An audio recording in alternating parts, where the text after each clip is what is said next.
त्वदीयं वस्तु गोविंद तुभ्यमेव समर्पये गृहाण सम्मुखो भूत्वा प्रसीद परमेश्वरा। ओम नमो भगवते वासुदेवाय नमः। जय श्री हरि दोस्तों, स्वागत है आप सभी का एक बार फिर से आपके अपने चैनल ज्ञान अर्थ में। भगवान श्री हरि की कृपा आपके और आपके समस्त परिवार पर सर्वदा बनी रहे।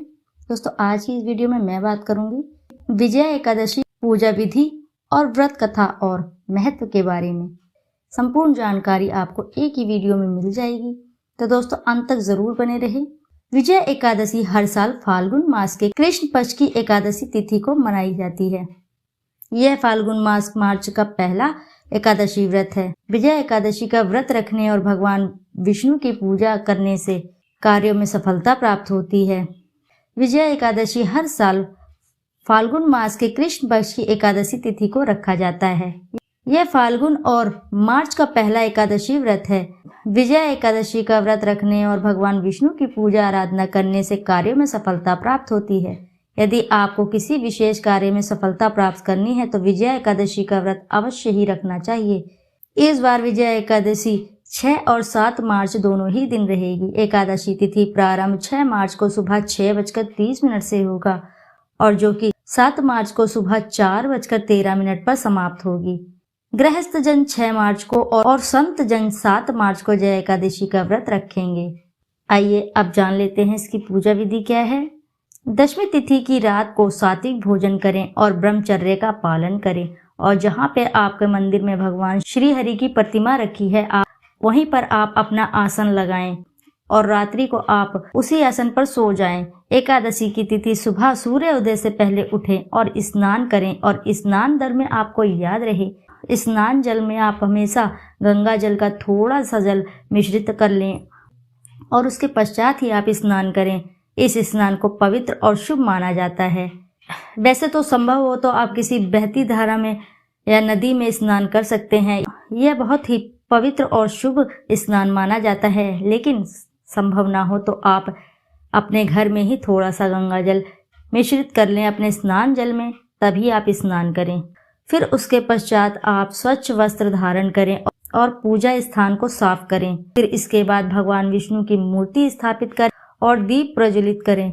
भगवान विष्णु को फल फूल मिठाई और दीप अर्पित करें। विष्णु सहस्त्र नाम का पाठ करें, आरती करें और प्रसाद वितरित करें। द्वादशी तिथि की सुबह ब्रह्म मुहूर्त में उपवास खोलें। हिंदू कैलेंडर के अनुसार फाल्गुन मास के कृष्ण पक्ष की एकादशी तिथि की शुरुआत 6 मार्च दिन बुधवार को सुबह 6:30 से होगी। यह तिथि 7 मार्च दिन गुरुवार को प्रातः 4:13 तक मान्य रहेगी। उदय तिथि के आधार पर विजय एकादशी का व्रत 6 मार्च बुधवार को है और यह 7 मार्च गुरुवार को भी है।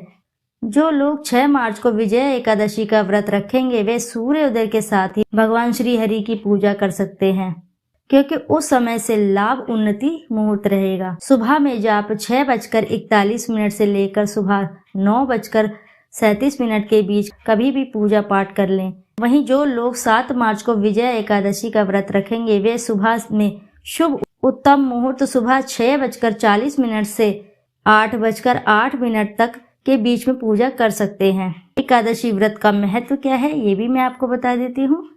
विजय एकादशी का व्रत सभी एकादशी व्रत में से सबसे उत्तम माना जाता है। यह व्रत पापों को नाश करता है व मोक्ष की प्राप्ति में सहायक होता है। विजय एकादशी का व्रत रखने से भगवान विष्णु की कृपा प्राप्त होती है और कार्यों में सफलता मिलती है। यह व्रत शत्रुओं पर विजय प्राप्त करने के लिए भी किया जाता है। जो साधक इस व्रत को अपनी निष्ठा अनुसार अपने सच्चे हृदय से करते हैं उनकी सभी मनोकामना पूर्ण होती है। भगवान श्री हरि की कृपा से वे सभी कार्य क्षेत्र में सफलता प्राप्त करते हैं। विजय एकादशी के अवसर पर इस व्रत का श्रवण करने मात्र से आपके कितने भी अधूरे कार्य रुक रहे हैं तो सभी में आपको सफलता मिलती है। इस कथा का श्रवण करने से आपको हर कार्य क्षेत्र में सफलता अवश्य ही प्राप्त होगी।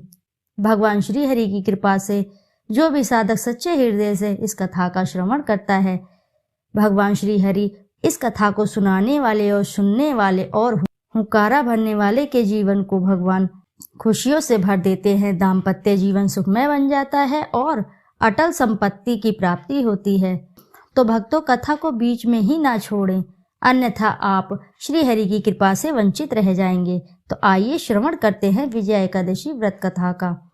धर्मराज युधिष्ठिर बोले, हे जनार्दन, फाल्गुन मास के कृष्ण पक्ष की एकादशी का क्या नाम है तथा उसकी विधि क्या है? कृपया करके आप मुझे बताइए।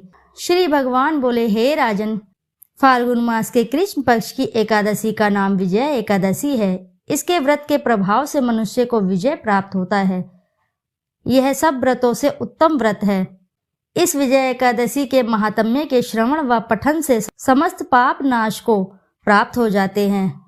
एक समय देवर्षि नारद जी ने जगत पिता ब्रह्मा जी से कहा, महाराज, आप मुझसे फाल्गुन मास के कृष्ण पक्ष एकादशी विधान कहिए। ब्रह्मा जी कहने लगे, हे नारद, विजय एकादशी का व्रत पुराने तथा नए पापों को नाश करने वाला है। इस विजय एकादशी की विधि मैंने आज तक किसी से भी नहीं कही। यह समस्त मनुष्यों को विजय प्रदान करती है। त्रेता युग में मर्यादा पुरुषोत्तम श्री रामचंद्र को जब 14 वर्ष का वनवास हो गया, तब वे श्री लक्ष्मण तथा सीता जी सहित पंचवटी में निवास करने लगे। वहां पर जब दुष्ट रावण ने जब सीता जी का हरण किया, तब इस विचार से श्री रामचंद्र जी तथा लक्ष्मण अत्यंत व्याकुल हुए और सीता जी की खोज में चल दिए। घूमते घूमते जब वह मरणासन जटायु के पास पहुंचे, तो जटायु उन्हें सीता जी का वृतांत सुनाकर स्वर्गलोक चला गया। कुछ आगे जाकर उनकी सुग्रीव से मित्रता हुई और बाली का वध किया। हनुमान जी ने लंका में जाकर सीता जी का पता लगाया और उनसे श्री रामचंद्र जी और सुग्रीव की मित्रता का वर्णन किया। वहां से लौटकर हनुमान जी ने भगवान राम के पास आकर सब समाचार कहे। श्री रामचंद्र जी ने वानर सेना सहित सुग्रीव की संपत्ति से लंका को प्रस्थान किया। जब श्री रामचंद्र जी समुद्र के किनारे पहुंचे, तब उन्होंने मगरमच्छ आदि से युक्त उस अगाध समुद्र को देखकर लक्ष्मण जी से कहा कि इस समुद्र को हम किस प्रकार पार करेंगे? श्री लक्ष्मण जी ने कहा, हे पुराण पुरुषोत्तम, आप आदि पुरुष हैं, सब कुछ जानते हैं। यहाँ से आधा योजन दूर पर कुमारी द्वीप में वग्दलभ्य नाम के मुनि रहते हैं। उन्होंने अनेक ब्रह्मा देखे हैं। आप उनके पास जाकर इसका उपाय पूछिए।